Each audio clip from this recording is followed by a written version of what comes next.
So we're standing in front of the B-52 cockpit trainer. This is so cool. Tell us about this. Well, this is basically what a pilot, co-pilot would train for, like in a simulator type thing, to fly a B-52 bomber.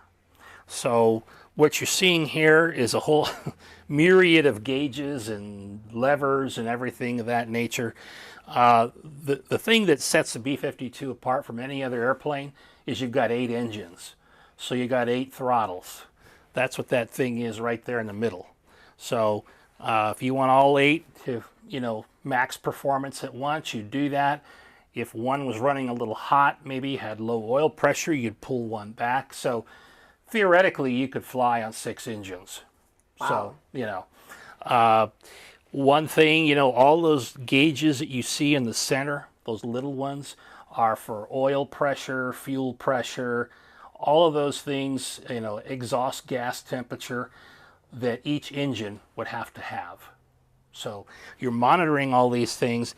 Now on this particular version, you see like these little TV screens. So the later versions of the B-52 those are like low light television cameras. So flying at night at low level, you could have a much better vision.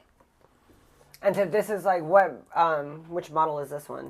This would be probably a G or an H model, which are the H is still flying. It's got big turbofans on it. But remember, B-52, and I usually say the American taxpayer really got their bang for the buck out of it, because this first flew in 1952.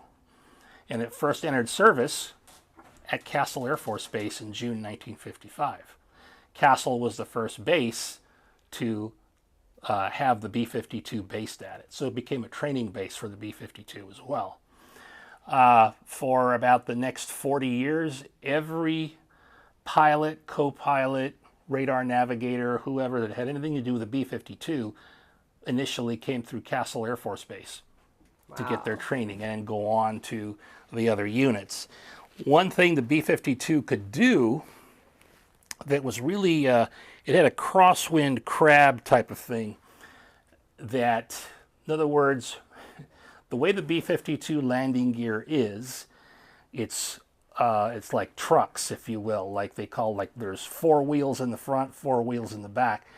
There's an instrument that could actually, if you could see this, turn the airplane this way while the wheels are lined with the runway.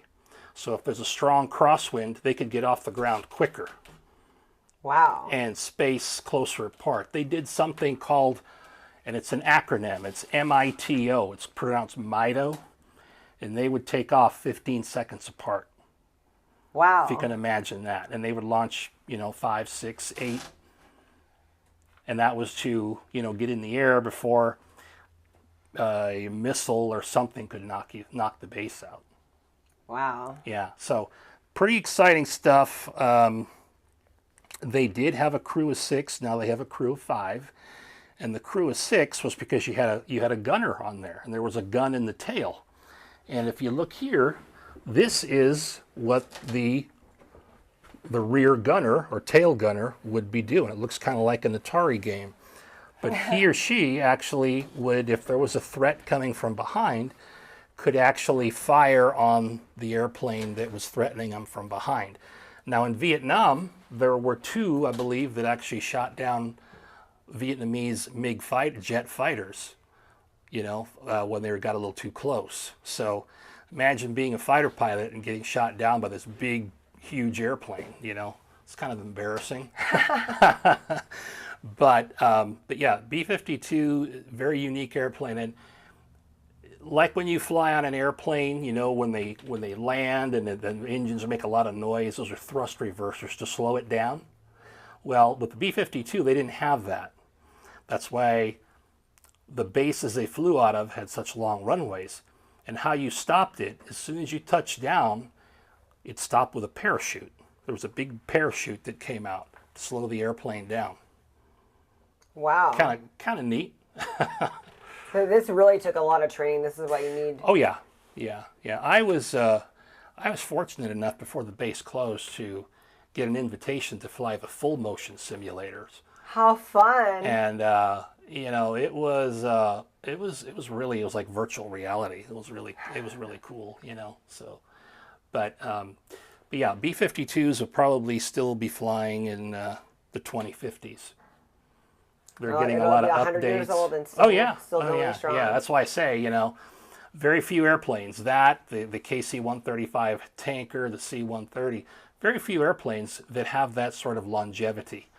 And you know, again, it was designed as a high altitude nuclear bomber because of the Russian Soviet threat. Where it ended up being used in combat was Vietnam, and you can see some pictures here of they were based like at Guam. This is a picture of Guam, and you can see how many are lined up here. Oh, wow. Yeah, and then so Vietnam, and then they were also used in Operation Desert Storm in the Gulf War for the Iraqi, you know, to neutralize the Republican Guard, if you will. Certainly, you know, the firepower they brought is what brought about, you know, the Viet Cong, and then again the Republican or the Iraqis to the negotiating table. Basically, you know, in Iraq, they were having waves of B-52s over the Republican Guard every 90 minutes around the clock. Wow. So it becomes a shell shock issue and things of that nature. How many B-52s do we have here at Castle Air Museum? We have one.